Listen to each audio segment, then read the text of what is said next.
Hello and welcome. I'm Vincent Makori. This is Africa 54. The World Bank says it expects the economic impact of the Ebola outbreak on the sub-Saharan economy to cost between $3 and $4 billion. But that is well below a previous worst-case scenario of $32 billion. Some economists, however, are painting a gloomier picture, warning that the disruption to regional markets and trading is considerable. Henry Ridgwell reports from London.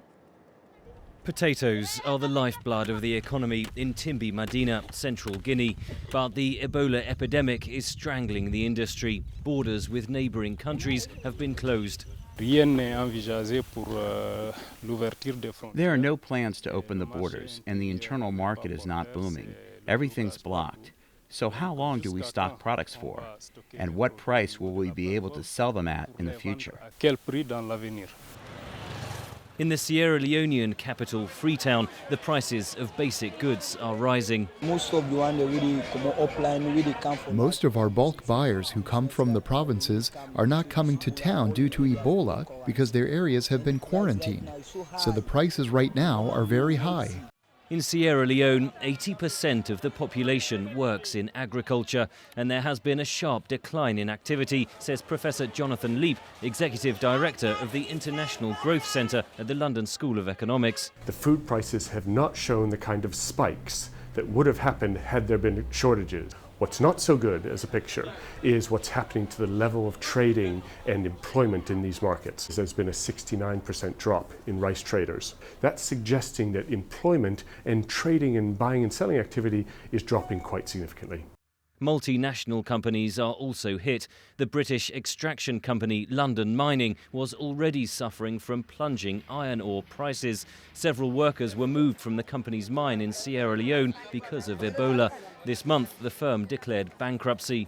The mining sector is vital to Sierra Leone's economy, says Alhaji Jallo, president of the Sierra Leone Importers Association. Importation has been grounded to a halt. In fact, exportation is now virtually zero. Our mining companies has closed down, most of them.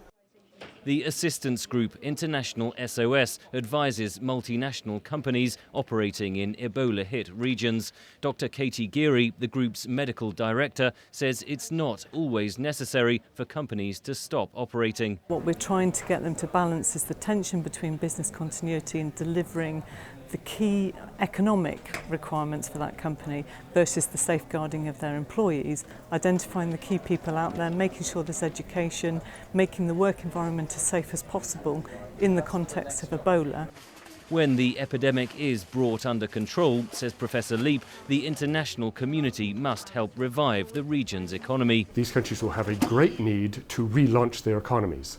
And part of that means being very open and supportive of increasing international trade, but also taking measures that will enhance and kickstart domestic trade.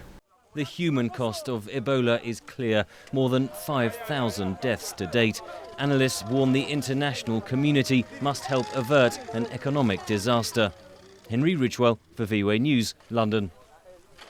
Well, time is of the essence in identifying and treating those infected with the Ebola virus. That was the key message of a special program on the disease held on Wednesday and sponsored by the Voice of America. In a town hall meeting on VOA Straight Talk Africa, hosted by Shaka Sali, several experts discussed the urgency in identifying and treating Ebola. Dr. Rick Sekra, the third U.S. citizen to contract Ebola while working in Africa, said when he experienced the first symptoms, he was immediately tested and airlifted to the U.S. for treatment. With modern medical care at a hospital in Nebraska, he survived and says he was very grateful for the swift response.